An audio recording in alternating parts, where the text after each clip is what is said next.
बिस्मिल्लाहिर्रहमानिर्रहीम। अस्सलामुअलैकुम वरहमतुल्लाहि वबरकातुहू। तो दोस्तों, एक बहुत ही अजीब वाक़या पेश आया है ज़िंदगी में। ये बहुत पुराने ज़माने की बात है दोस्तों। एक आम सा बेचारा गरीब सा मुसलमान बड़ा ही परेशान था, और वो एक बाबा जी के पास गया अपनी ये परेशानी लेके। और इतनी परेशानी लेके गया उन बाबा जी के पास। तो वाक़ये में बढ़ने से पहले दोस्तों, सबसे पहले हम आपसे गुजारिश करना चाहते हैं कि हमारे चैनल को सब्सक्राइब और लाइक शेयर ज़रूर कर दिया करो। और दोस्तों, जो भी मेरे चैनल पे मेरा दोस्त कोई आया हो तो उसके लिए मैं बहुत बहुत खुशामदीद हूँ। अल्लाह ताला हम सबको नेक अमाल और नेक रहमत बरसाने के हमारे ऊपर अल्लाह ताला रहमत बरसाए। तो दोस्तों, ये वो वाक़या है मेरे प्यारे भाइयों, क्योंकि जब ये गया तो वहाँ जाके बाबा जी के पास अजीब सी कसमकस है। एक मौलवी कहता है, यानी कि ये अपने बयान कर रहा है उस बाबा जी के पास, बाबा जी अजीब कश्मकश है।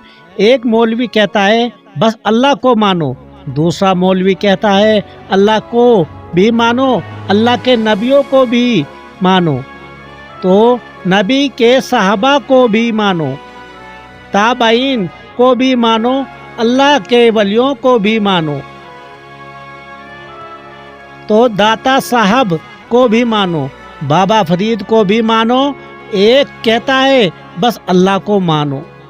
बात खत्म। दूसरे मौलवी के पास अल्लाह भी है और ढेर सारे बंदे भी, समझ नहीं आ रहा है क्या करूं।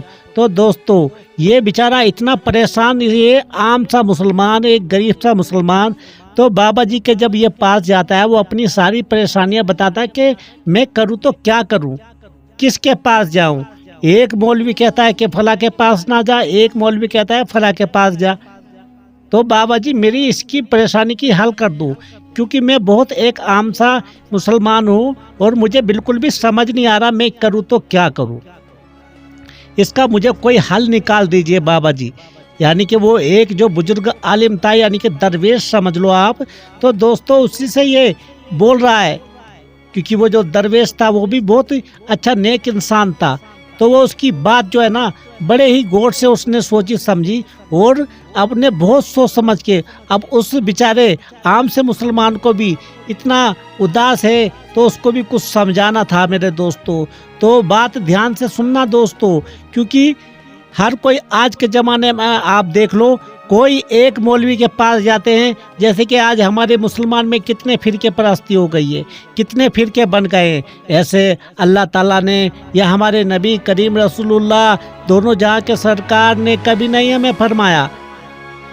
उन्होंने सिर्फ एक दिन एक मुसलमान, और उसमें भी क्या बताया है कि तुम खाली प्यार बांटो, एक दूसरे के पास जाओ, यानी कि इंसानियत को समझो। ये ना हो कि कल परेशानी हो जाए, क्योंकि कोई मुसलमान ही नहीं, जो कोई आम भी बेचारे गैर मजहब के लोग हैं उनके पास भी जाओ, उनका दुख दर्द बांटो। ये है हमारा इस्लाम, अमन परस्त इस्लाम है हमारा, जो हमारे नबी करीम रसूलुल्लाह दोनों जहां के मालिक सरकार दो आलम ने समझाया है हमें।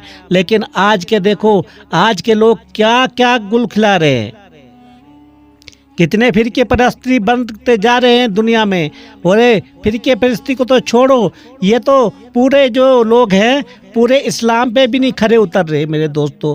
आपको मेरी बात बुरी तो लग सकती होगी, लेकिन मैं दिल से जो कहूँगा, जो पढ़ी लिखी बातें हैं, जो किताबों में लिखी है, जो मेरे नबी करीम दोनों जहाँ के मालिक ने फरमाया है, वही मैं आपको बताऊँगा दोस्तों, क्योंकि सच हमेशा कड़वा होता है।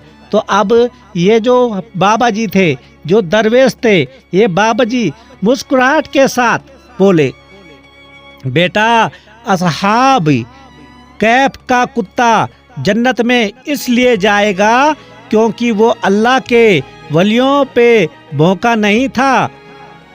तो समझ में आए दोस्तों, फिर से मैं दोबारा से दोहरा रहा हूँ। ये बाबा जी मुस्कुराहट के साथ में बोले, बेटा असहाब कैफ का जो कुत्ता था जन्नत में इसलिए जाएगा कि क्योंकि वो अल्लाह के वलियों पे भूखा नहीं था, उसने उनकी ताजीम की थी। और शैतान जो फरिश्तों का उस्ताद था, जिसकी हजारों साल की इबादत इस के मुंह पर मार दी गई क्योंकि उसने अल्लाह के बंदे की ताजीम नहीं की। तो दोस्तों आपको समझ में आ गया होगा, क्योंकि आपको बता दो जो इबलीस था वो मरदूद इबलीस, अल्लाह ताला ने उसकी सारी इबादत उसके मुंह पे मार दी थी क्योंकि अल्लाह का हुक्म उसने ठुकराया था। और कुत्ता जो वो जन्नत में इसलिए नहीं गया जाएगा क्योंकि वो उनके ऊपर भूखा था, अरे उसने उनका हुक्म बर्दार किया था, यानी कि उनका हुक्म माना था उस कुत्ते ने। तो दोस्तों आगे बढ़ते हैं वाकये में। तो वो जो शैतान था वो अल्लाह को मानता था, मगर जिसको अल्लाह मनवा रहा था उसको मानने से इनकार कर दिया। तो ताजीम नहीं की आदम की, अल्लाह को तो यहूदी भी मानते हैं। बस बेटा अल्लाह ने बड़े बड़े गुनहगारों को बख्शा है, वो गुनाह बख्श देगा, इनकार नहीं बख्शेगा। तो मेरे दोस्तों आपको समझ में आ गई बात। अगर कोई इनकार करता है, हुक्म बजा नहीं लाता, तो वो अल्लाह ताला उसको कभी नहीं बख्शता। तो दोस्तों आपको मेरी बात अगर समझ में आ रही होगी जरूर कमेंट में बता देना। हाँ, मेरा थोड़ा सा जुबान में थोड़ी सी परेशानी हो जाती है बोलते हुए उर्दू में दोस्तों, तो मेरे प्यारे भाइयों तो उसको थोड़ा सा बर्दाश्त करके समझ लिया करो दीन की बातें। आखिरी अल्फाज बोलकर वो उठकर चले गए कि बेटा इंसान गुनहगार हो मगर किसी का मुकर ना हो।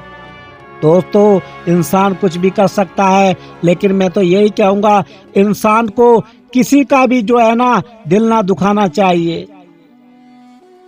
अगर वो दिल दुखाएगा, नाफरमानी किसी की भी ना हक करेगा, तो अल्लाह ताला उसको बख्शेगा नहीं। क्योंकि अभी मैंने पिछले बता दिया ना है कि बता दिया आपको कि जो इबलीस था वो क्या था, तमाम फरिश्तों का उस्ताद था, लेकिन अल्लाह ताला ने क्या किया, उसके मुंह पे उसकी तमाम इबादत मार डाली क्योंकि अल्लाह ताला का हुक्म बजा नहीं लाया, ताजीम नहीं की उस शैतान मरदूद ने।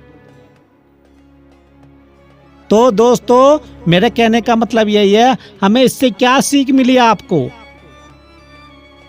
जो दरवेश ने हमें बताया है इस आम से एक गरीब से मुसलमान को क्या समझाया है, वो अगर आपको समझ में आ गया होगा तो अब मेरे कमेंट में जरूर बताना।